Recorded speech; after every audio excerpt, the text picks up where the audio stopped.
মায়ের মতো আপন পৃথিবীতে কাউকে পাই নাই। জীবনে যত জায়গায় যাই আমার মায়ের দোয়ার কারণে যাই। আমি কিন্তু একজন কোরআনের হাফেজ। মাত্র 11 মাসে আল্লাহ পাক আমাকে কোরআনের হাফেজ হিসেবে কবুল করেছেন। সুবহানাল্লাহ। একদম ছোট ছিলাম, আমাকে দেখার জন্য হাজার হাজার মানুষ ছুটে আসছে, হাজার হাজার মানুষ ছুটে আসছে আমাকে দেখার জন্য, যে অল্প বয়সে কোরআনের হাফেজ মাত্র 11 মাসে দেখার জন্য আসছে। 19 জন ছাত্র একসাথে পাগড়ি নিয়েছি। ওই দিন এত বেশি কেঁদেছিলাম, আমার জীবনে এত বেশি কাঁদি নাই। কারণটা ছিল 19 জন ছাত্রকে যখন স্টেজে ডেকে এনে পাগড়ি দেওয়া হলো, আমার বাংলাদেশে নিয়ম হলো যখন হাফেজে কোরআনদের মাথায় পাগড়ি দেওয়া হয়, হাফেজে কোরআনের বাবাদেরকে স্টেজে ডেকে আনা হয়, স্টেজে এনে তাদের মাথায় একটা করে টুপি দেওয়া হয়। 19 জন ছাত্রকে স্টেজের মধ্যে পাগড়ি দিয়ে দিল। 19 জনের বাবাকে স্টেজে ডাকা হলো। 18 জনের বাবা 18 জনের পিছনে চলে আসলো। হতভাগা সন্তান, আমার বাবা ওই দিন আমার পাশে ছিল না, কারণ মাত্র 6 বছর বয়সে আমি আমার বাবাকে হারিয়েছি। যখন আমার 6 বছর বয়স তখনই আমার বাবা ইন্তেকাল করেছে।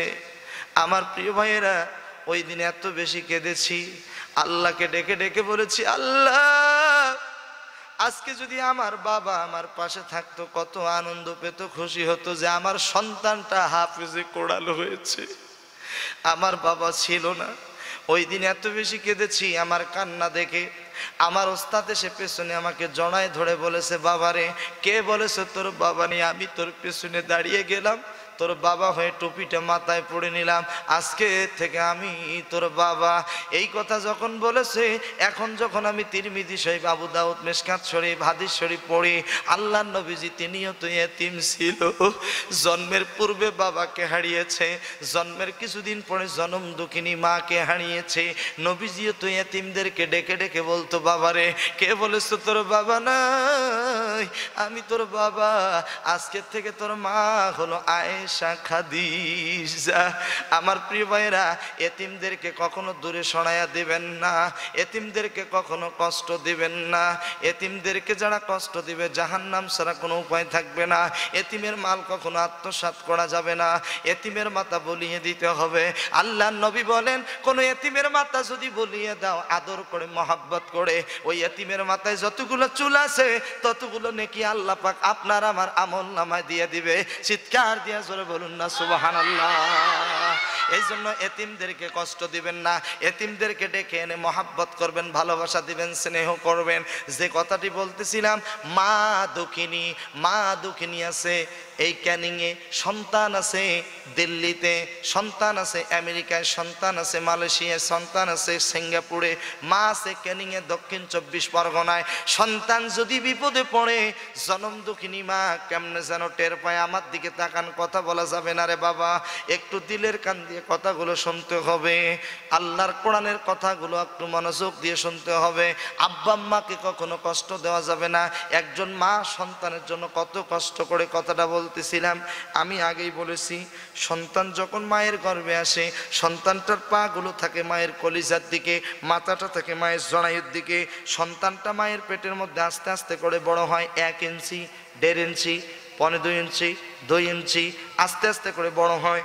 মায়ের কলিজাটা চাপ দিতে দিতে উপরের দিকে উঠতে থাকে।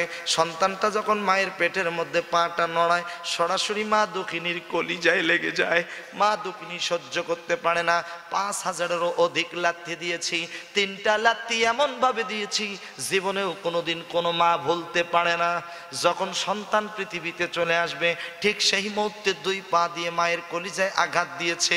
মা দুঃখিনী চিল্লায় বলেছে, ব্যথা সহ্য করতে পারি না, আত্মহত্যা করব। 2 নাম্বার যখন আঘাত দিয়েছি, হাফ বালতির মতো রক্ত জমিনে পড়ে গিয়েছে। 3 নাম্বার যখন মায়ের কলিজায় 2 পায়ের 10টা আঙ্গুল দিয়ে আঘাত করেছিলাম, মা দুঃখিনীর কলিজাটা ছিদ্র হয়ে গেছে। বিশ্বাস যদি না হয় যে মায়ের সন্তান হয়েছে, আজকের মাহফিলের আয়োজক আমার ডাক্তার শাহাদাত ভাই, ডাক্তার শাহাদাত ভাইকে বললাম আরো অনেক ডাক্তার রয়েছে, আপনারাও যদি পরীক্ষা করতে চান পরীক্ষা করে দেখবেন, যে মায়ের সন্তান হয়েছে ওই মায়ের কলিজা পরীক্ষা করে দেখবেন, কালো কালো ছোট ছোট দাগ দেখা যায়। বিজ্ঞানীরা মেডিকেল সায়েন্স প্রমাণ করলেন যে সন্তান হলো দিল্লিতে, মা হলো ক্যানিংয়ে। সন্তান যদি বিপদে পড়ে পশু পাখি জানার আগে, টেলিফোন করার আগে, জনম দুঃখিনী মা কেমনে যেন টের পায় আমার সন্তানটা বিপদে পড়েছে। এটা কেমনে সম্ভব? গবেষণা করতে করতে তথ্য বের করলেন, ওই যে কালো ঘাট কালো চিহ্নটা, এটাই হলো সেই চিহ্ন। যখন পৃথিবীতে এসেছি 2 পায়ের 10টা আঙ্গুল দিয়ে মায়ের কলিজায় আঘাত করেছি, মা দুঃখিনীর কলিজাটা ছিদ্র হয়ে গেছে। সন্তান যখন বিপদে পড়ে তখন মা দুঃখিনীর কলিজাটা যন্ত্রণা করে, ছটপট করে। তখন মা দুঃখিনী বুঝতে পারে আমার সন্তানটা বিপদে পড়েছে। আমি ক্যানিংয়ের যুবকদেরকে বলবো, যুবকেরা রে, আজকে অনেকেই সেই মাকে দেখতে পারে না। মাকে বলে বুড়ি, বাবাকে বলে বুড়া। খবরদার মাকে কখনো বুড়ি, বাবাকে কখনো বুড়া বলবেন না। মা তো মা। কবি বলেছেন, মা ডাকটা এতই মধুর, বারবার ডাকতে মনে চায়। মা বলে ডাক দিলে মনে শান্তি পাওয়া যায়। মা নাই গৃহে যার, সংসার অরণ্য তার, দেখিলে মায়ের মুখ ভুলে যায় সব দুঃখ। মারে কষ্ট দিয়েন না, মায়ের মতো আপন পৃথিবীতে কেউ হয় না। গত বছর যখন মালয়েশিয়াতে গেলাম, যাওয়ার পরে 103 ডিগ্রি জ্বর, আমার নিজেরই 103 ডিগ্রি জ্বর। জুমার নামাজ আদায় করলাম Malaysia international Islamic university central মসজিদ, সেখানে জুমার নামাজ আদায় করলাম শুক্রবার। নামাজ আদায়ের পরে ফোনটা হাতে নিয়ে দেখি আমার মা বাংলাদেশ থেকে ফোন দিয়েছে। ফোনটা সঙ্গে সঙ্গে ব্যাক করলাম, মাকে সালাম দিলাম, আসসালামু আলাইকুম মা, কেমন আছো? মা বলছে, বাবা আলহামদুলিল্লাহ ভালো আছি। বাবা তুমি কেমন আছো? আমি বললাম, আলহামদুলিল্লাহ মা, আমি আল্লাহ পাক আমাকে ভালো রেখেছেন। ও মা, তোমার কণ্ঠ কেন যেন কিরকম লাগতেছে। এই কথা বলার সাথে সাথে মা আমার হাউ মাউ করে কেঁদে ফেললো। ডেকে বলতেছে, বাবা রে, আমার মনটা কেন যেন ছটফট করতেছে, তোর কিছু হয়েছে নাকি? আমি বললাম, না মা, আমার কিছুই হয়নি, আমি ভালো আছি। আমি যদি বলি আমার 103 ডিগ্রি জ্বর, আমি অসুস্থ, মা চিন্তা করবে, টেনশন করবে। হিকমত অবলম্বন করে মাকে বললাম, মা আমার কিছুই হয়নি, আমি ভালো আছি, তেমন কিছু হয়নি, দোয়া করিও। এই কথা বলে ফোনটা রেখে দিয়ে কান্না করতেছিলাম। মিজানুর রহমান ভাই এসে আমারে বলতেছে, ওমর ফারুক কাঁদো কেন? আমি বললাম, ভাই কাঁদতেছে এই কারণে, আমি হইলাম মালয়েশিয়ায়, আমার মা হলো বাংলাদেশের এক প্রান্তে, আমার শরীরে 103 ডিগ্রি জ্বর, আমি অসুস্থ। পৃথিবীর কেউ না জানলে আমার মা দুঃখিনী বুঝতে পেরেছে। আমি আমার ক্যানিংয়ের ভাইদেরকে বলবো, ভাইরা, পৃথিবীর সকলকে ফাঁকি দেওয়া যায়, কিন্তু জনম দুঃখিনী মাকে কখনো ফাঁকি দেওয়া যায় না। যাদের মা নাই একটা বার চিন্তা করে দেখেন, খালা বলেন, ফুপু বলেন, মাসি বলেন, মায়ের মতো আপন পৃথিবীতে আমি আর কাউরে পাই নাই। স্বার্থহীন ভাবে ভালোবাসে আমাদের মা। যতবার দেশের বাহিরে যাই, ইন্ডিয়াতে যাই, বিভিন্ন দেশে যাই, আমার ভাতিজা বলে, চাচ্চু আমার জন্য এটা আনবা, ভাতিজি বলে, বাবা আমার জন্য এটা আনবা, বোন বলে এটা আনবা, ভাই বলে এটা আনবা। কিন্তু আমি আমার মাকে বারবার পরীক্ষা করেছি। মাকে বলেছি, মা ভারতে এসেছি, তোমার জন্য কি গিফট নিয়ে যাব, উপহার নিয়ে যাব। মা একটা কথাই বারবার বলেছে, বাবা আমার সবচেয়ে বড় গিফট হলে তুমি। ভাবি, আমার তোমার কাছে কিছুই চাই না, তুমি তাড়াতাড়ি আমার বুকে ফিরে আসো। আমি আমার যুবক ভাইদেরকে বলবো, যুবকেরা রে, সেই মাকে কখনো কষ্ট দিও না। 2 হাত জোর করে অনুরোধ করে বলি, মায়ের খেদমত করবে, মাকে কষ্ট দেওয়া যাবে না। আল্লাহ পাক বলেন, ওয়া কাদা রাব্বুকা আল্লাহ তা'বুদু ইল্লা ইয়াহু ওয়া বিল ওয়ালিদাইনি ইহসানা। মা বাবার মতো আপন পৃথিবীতে কেউ নাই। আব্বা আম্মাকে কষ্ট দেওয়া যাবে না, দুঃখ দেওয়া যাবে না, যন্ত্রণা দেওয়া যাবে না, মা বাবার মনে আঘাত দেওয়া যাবে না। কারণ একজন মা সন্তানের জন্য কত কষ্ট করেছে আমি নিজের জীবনে, বাস্তব জীবনে প্র্যাকটিক্যালে একদিন দেখেছিলাম। আমার একটা বন্ধু, বোন অসুস্থ, প্রেগনেন্ট, বাচ্চা হচ্ছে না, বলা হলো সিজার করো। ও বলতেছে আমি মরে যাব, সিজার করব না। এরপরে আমি তাকে ক্লিনিকে দেখতে গেলাম। যাওয়ার পরে তাকে ক্লিনিকের দরজা জানালা সব বন্ধ করে রেখে দিয়েছে। আমি বললাম নার্সগুলোকে আমি একটু আমার বোনটাকে দেখতে চাই। আমাকে বলছে হুজুর দেখা যাবে না, আপনি এখন চলে যান। আমি বললাম না, একটা বার আমি আমার বোনটাকে দূর থেকে দেখতে চাই। এই কথা বলার সাথে সাথে নার্সগুলো দরজাটা খুলে না দিয়ে, দরজাটা বন্ধ করে দিয়ে জানালা খুলে দিল। জানালা দিয়ে দূর থেকে দেখতে পেলাম আমার ওই গর্ভবতী বোনটারে দুইটি হাত দুইটি পা রশি দিয়া বেতের সাথে বেঁধে রেখেছে। একজন মা সন্তান প্রসব করতে গিয়া কত কষ্ট করে যন্ত্রণা করে, সেই মাকে আজকে আমরা কষ্ট দেই। ওই মায়ের বুকের স্তন থেকে 7.5 মণের মতো দুধ পান করেছি। মাথা থেকে পা পর্যন্ত সমস্ত অঙ্গ প্রত্যঙ্গের চামড়াগুলো দিয়ে মায়ের পায়ের যদি জুতা বানায়া দেই, 1 ফোঁটা দুধের মূল্য পরিশোধ করতে পারবো না। চিৎকার দিয়া জোরে কন্যা সুবহানাল্লাহ। কার কার মা মারা গিয়েছে একটু হাতগুলো তুলে দেখাবেন। কার কার মা দুনিয়াতে বেঁচে নাই একটু হাতগুলো তোলেন। আল্লাহর কাছে দোয়া করি, আল্লাহ যাদের মা নাই হাত তুলেছে আজকের এই মাহফিলের উসিলায় মায়ের কবরের আযাব মাফ করে দাও। জোরে কোন আমিন। বাবা কার কার নাই হাত তোলেন। আমার বাবা নেই, আমি হাত উঠাইছি। রব্বুল আলামিন আমাদের বাবা যাদের কবর চলে গেছে আজকের এই মাহফিলের উসিলায় আমাদের বাবার কবরের আযাব মাফ করে দাও। আমাদের বাবার কবর জান্নাতের বাগান বানিয়ে দাও। চিৎকার দিয়ে জোরে বলুন না আমিন। হাত নামান। যাদের মা এখনো বেঁচে আছে একটু হাতগুলো 2 হাত তোলেন। যাদের মা বেঁচে আছে একটু আওয়াজ দিয়ে বলেন, মাকে কখনো কষ্ট দেব? মাকে কখনো কষ্ট দেব? দুঃখ দেব? মায়ের খেদমত করব? বলেন ইনশাআল্লাহ। বলেন ইনশাআল্লাহ। হাত নামান। এবার বাবা কার কার আছে হাত তোলেন। আওয়াজ দিয়ে বলেন, বাবাকে কখনো কষ্ট দুঃখ দেব? বাবার খেদমত করব? বলেন ইনশাআল্লাহ। আল্লাহ পাক মা বাবার খেদমত করার তৌফিক দান করুন। একটু মহাব্বতে আওয়াজ দিয়ে বলুন আমিন। আরো জোরে বলেন আমিন। কষ্ট পেয়েছেন নাকি আপনারা? কষ্ট নেবেন না, মা বাবার খেদমত করতে হবে। আমার আলোচনা গুরুত্বপূর্ণ পয়েন্টগুলো আছে, খুব মনোযোগ দিয়ে শুনতে হবে। আমার টাইম আছে আর মাত্র 5 মিনিট। 5 মিনিটের ভিতরে মেহমান চলে আসবে। 1টা পর্যন্ত টাইম। মন খারাপ নাকি আপনাদের? এই এই ছেলে, হ্যালো, হ্যাঁ না না না, মেহমান আছে, টাইম মেনটেন করতে হবে। মেহমানকে নিয়ে আসুন, কারণ টাইম ছাড়া আমার তো প্রায় 2.5 ঘন্টা হয়েই গেল। বলেন আলহামদুলিল্লাহ। আরেকটু সরে বলেন আল্লাহু আকবার।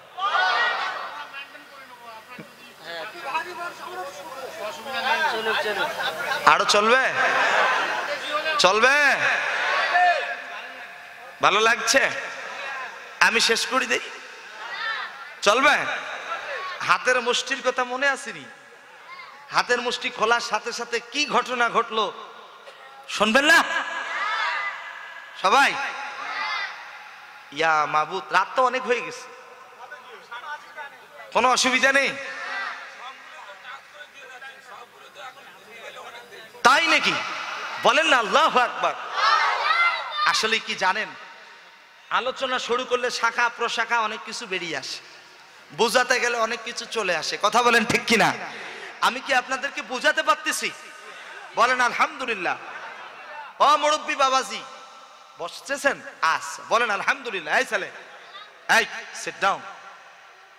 আসতেছ? যাও। বলেন আলহামদুলিল্লাহ। আচ্ছা, কয় নাম্বার পয়েন্টের উপরে কথা বলতেছিলাম? আমি 10টা মিনিট বাড়িয়ে দিলাম। 10 মিনিটের ভিতরে মেহমান নিয়ে আসুন।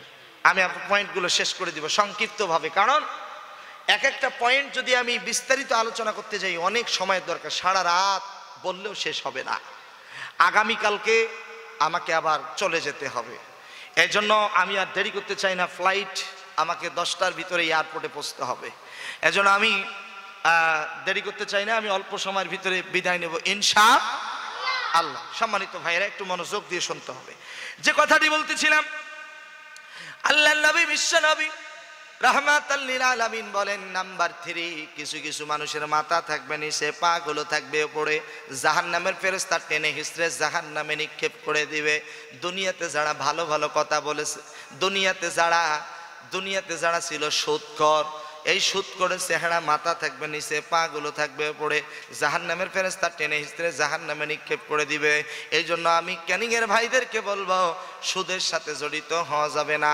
আল্লাহ নবী রাহমাতুল লিল আলামিন বলেন এমন একটা জামানা আসবে সুদ থেকে কেউ বাঁচতে পারবে না। কেউ যদি সুদ না খায়, সুদখোরের বাড়িতে দাওয়াত খাবে, সুদ খায় না কিন্তু সুদখোরের সাথে বন্ধুত্ব, সুদ খায় না কিন্তু সুদখোরের সাথে একই এলাকায় বসবাস করে। এই জন্য মনে রাখতে হবে সুদখোর যেখানে ওখানে নেই, ওখানে সেখানে আমরা থাকবো না। সুদখোর যেখানে আমরা নাই সেখানে চিৎকার দিয়ে জোরে বলুন না ইনশাআল্লাহ। নাম্বার 4, আল্লাহর নবী বলেন কিছু কিছু মানুষের চেহারা হবে অন্ধ। অন্ধ হবে তারা দুনিয়াতে অবিচারক ছিল যারা, দুনিয়াতে যারা বিচারের নামে দুর্নীতি করেছে। পাশে কি মহিলা মা বোনেরা নাকি? অনেক দূরে দেখেন, অনেক দূরে, অথচ ওদের গলার আওয়াজ এখানে আসতেছে। মহিলাদের গলার আওয়াজ কত বড় দেখেন। মা বোনেরা কথা বলবেন না প্লিজ, চুপ করুন। যদি চুপ না করেন বদদোয়া দিয়ে যাব, বদদোয়া দিও এইভাবে। আল্লাহ যে সমস্ত মহিলা মাহফিলে এসে কথাবার্তা বলছে, গন্ডগোল করতেছে, ওই সমস্ত মহিলার মাথায় যতগুলো চুল আছে আল্লাহ ততগুলো উকুন দিয়ে বাড়ি পাঠিয়ে দিও। কিছু ভয় করুক আর না করুক, উকুনকে কিন্তু জন্মের মতো ভয় করে। এখন যদি কোনো মা বোন উকুন ভর্তি নিয়ে বাড়িতে যেতে চায় তাহলে কথা বলুক, আমার কোনো আপত্তি নেই। আল্লাহ হেদায়েত দান করুন, জোরে বলুন আমিন। মা বোনেরা যারা এসেছেন 4টা আমল করবেন। কয়টা আমল? 4টা। 5 ওয়াক্ত নামাজ, রমজান মাসে রোজা, পর্দা, সতীত্বের হেফাজত। পর্দা করতে হবে। এখন তো পর্দা এখন হয়ে গেছে স্টাইল। আমার বাংলাদেশে এখন বোরকা হয়ে গেছে 2টা, একটা হলো অ্যাকচুয়াল আর একটা হলো সেক্সুয়াল। অ্যাকচুয়াল মানে ঢিলে ঢালা। আল্লাহ তাআলা বলছেন ওয়াকারনা ফি বুয়ুতিকুন্না ওয়ালা তাবাররুজনা তাবাররুজাল জাহিলিয়্যাতিল উলা। পর্দা করতে হবে ঢিলে ঢালা করে। অনেকেই ঢিলে ঢালা না করে টাইট ফিটিং বোরকা পরে, আবার সামনে পিছনে লেখা থাকে আই লাভ। ওই দেখেন বলতেছে ইউ, আই লাভ ইউ। তা বোরকা সামনে পিছনে আই লাভ ইউ দিয়ে কি বুঝাইতে চাচ্ছে? বোরকা তো বোরকা, আল্লাহকে খুশি করার জন্য পরবো পর্দা। কথা বলেন ঠিক কিনা? এজন্য পর্দা করতে হবে ঢিলে ঢালা। জোরে বলেন কি ঢালা? আরো জোরে, ঢিলে ঢালা। আল্লাহ পাক কবুল করুন, জোরে বলুন আমিন। স্টার জলসায় আর জি বাংলা নষ্ট করলো পশ্চিম বাংলা। স্টার জলসা জি বাংলা দেখিয়ে ঝগড়া শেখে, কিভাবে ঝগড়া করতে হয়, কিভাবে স্বামীকে তালাক দিতে হয়, ডিভোর্স দিতে হয়। এই জন্য মুসলিম মা বোনদেরকে বলবো এগুলো চ্যানেল দেখা যাবে না। আল্লাহ পাক মা বোনদেরকে ইসলামের জন্য, কোরআনের জন্য কবুল করুন। বাড়িতে এসে যদি কয় খাবার দাও, কয় খাবার নিয়ে খাওয়াকে সিরিয়াল দেখি। কথা বলেন ঠিক না বা ঠিক? আলহামদুলিল্লাহ, নারে তাকবীর, নারে তাকবীর। আজকের মাহফিলের মেহমান আল্লাহ কবুল করুন, জোরে বলুন আমিন। আরো জোরে বলুন আমিন। মা বোনদেরকে বলবো, আমার মা বোনেরা আপনারা 4টা আমল করবেন। 5 ওয়াক্ত নামাজ, রমজান মাসে রোজা, পর্দা, সতীত্বের হেফাজত। আল্লাহ নবী বলেন এই 4টি কাজ করবে যারা, আল্লাহ পাকের 7টা জাহান্নাম থেকে বাঁচবে তারা, আল্লাহ পাকের 8টা জান্নাতের যে কোনো দরজা দিয়ে প্রবেশ করবে তারা। একটু আওয়াজ দিয়ে বলুন না সুবহানাল্লাহ। নাম্বার 4, কিছু কিছু মানুষকে অন্ধ হিসেবে তোলা হবে। দুনিয়াতে যারা ছিল অবিচারক, আল্লাহ পাক রব্বুল আলামিন বলেন আল্লাহ পাকের কোরআন দিয়ে যারা বিচার ফয়সালা করে না তারা হলো কাফির, তারা হলো জালিম, তারা হলো ফাসিক। আল্লাহ রব্বুল আলামিন বলেন ওয়ামাল্লাম ইয়াহকুম বিমা আনজালাল্লাহু ফাউলাইকা হুমুল কাফিরুন ফাউলাইকা হুমুজ জালিমুন ফাউলাইকা হুমুল ফাসিকুন। আল্লাহর কোরআন দিয়ে যারা হ্যালো হ্যালো, এই যে প্লিজ, কি হইছে? আমি তো শেষে করতেছি, একটু ধৈর্য ধারণ করেন। আল্লাহু আকবার বলেন, আল্লাহু আকবার। কষ্ট হচ্ছে আপনাদের? আমি আর দেরি করব না, কারণ মেহমানকে বসায় রেখে আমার কথা বলার কোনো যৌক্তিকতা নেই। আমার সময় 1টা পর্যন্ত, 1:02 বেজে গেছে। কয় মিলে 8টা মিনিট সময় নিয়েছি, 1:10 পর্যন্ত। আল্লাহ পাক আমাদেরকে হেদায়েত দান করুন, জোরে বলুন আমিন। আমার প্রিয় ভাইরা, আমি আর দেরি করতে চাই না, আমি এক্ষুনি শেষ করে দিব। পয়েন্টগুলো কি বলবো না এখানে থাকবে? বলবো। 4 নাম্বার, অন্ধ হবে তারা দুনিয়াতে অবিচারক ছিল যারা। নাম্বার 5, কিছু কিছু মানুষ হবে বোবা, পাগল, কানা। দুনিয়াতে যারা আমলের ব্যাপারে অহংকারী করেছে, কিয়ামতের ময়দানে একজন শহীদকে, একজন কারীকে, একজন দানবীরকে ডাকা হবে, জাহান্নামে নিক্ষেপ করে দেওয়া হবে। দানবীর ডেকে বলবে আল্লাহ আমি দুনিয়াতে দান করেছি তোমাকে খুশি করার জন্য। আল্লাহ বলবেন না, তুমি দুনিয়াতে দান করেছো, মানুষ তোমাকে দানবীর উপাধি দিবে, এই জন্য দান করেছো, আজকে জাহান্নামে যাও। কারিকে বলা হবে তুমি জাহান্নামে যাও, বলা হবে আল্লাহ আমি তো তেলাওয়াত করেছি আল্লাহ তোমাকে খুশি করার জন্য। আল্লাহ পাক বলবে ইন্নাল্লাহা আলিমুম বিযাতিস সুদূর, আল্লাহ পাক অন্তর্যামী, আল্লাহ পাক অন্তরের খবর রাখেন। আল্লাহ রাব্বুল আলামিন বলবে বান্দারে আমাকে খুশি করার জন্য তুমি তেলাওয়াত করো নাই, তুমি তেলাওয়াত করেছো মানুষকে খুশি করার জন্য। মানুষ তোমার কণ্ঠ শুনে বাহাবা দিবে যে অমুকের কণ্ঠ ভালো, অতএব আজকে তুমি জাহান্নামে চলে যাও। একজন শহীদকে ডাকা হবে, বলা হবে জাহান্নামে চলে যাও, বললে আল্লাহ আমি তো শহীদ হয়েছি তোমাকে খুশি করার জন্য। আল্লাহ বলবে না, তুমি শহীদ হয়েছো এই জন্য মানুষ তোমাকে শহীদ উপাধি দেবে, মানুষ তোমাকে বীর বলবে। আজকে তুমি জাহান্নামে চলে যাও। এই জন্য আমি আমার ক্যানিং এর দক্ষিণ 24 পরগনা ভারতের ভাইদের কাছ থেকে জানতে চাই, আমরা আমল করব, আওয়াজ দিয়া বলেন কাকে খুশি করার জন্য? 5 ওয়াক্ত নামাজ পড়ব কাকে খুশি করার জন্য? দান খয়রাত করব কাকে খুশি করার জন্য? তেলাওয়াত করব কাকে খুশি করার জন্য? কারি সাহেবরা কত সুন্দর করে তেলাওয়াত করে, বিসমিল্লাহির রহমানির রহিম,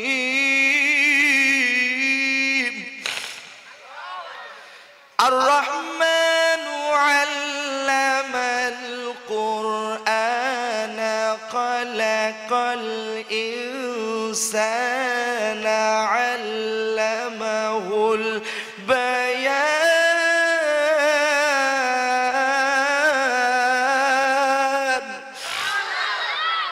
কারি সাহেবরা তেলাওয়াত করে, এই তেলাওয়াতটা হবে আল্লাহকে খুশি করার জন্য, মানুষকে খুশি করার জন্য তেলাওয়াত করা যাবে না। আল্লাহর নবী বলেন 3 জন ব্যক্তিকে জাহান্নামে নিক্ষেপ করা হবে, আল্লাহকে রাজি খুশি করার জন্য তারা ইবাদত বন্দেগী করে নাই। এই জন্য আমরা তেলাওয়াত করব আল্লাহকে খুশি করার জন্য, দান করব আল্লাহকে খুশি করার জন্য, এরপরে শহীদ হব, আওয়াজ দিয়া বলেন কাকে খুশি করার জন্য? নাম্বার 6 শুধু হেডলাইন বলে যাই। আল্লাহর নবী বলেন কিছু কিছু মানুষের মুখ থেকে রক্তপাত হতে থাকবে, জিহ্বাটা বুক পর্যন্ত ঝুলন্ত অবস্থায় থাকবে। দুনিয়াতে যারা ভালো ভালো কথা বলেছে নিজেরাই আমল করে নাই। আল্লাহ পাক বলেন ইয়া আইয়ুহাল্লাযীনা আমানু লিমা তাকুলুনা মা লা তাফআলুন।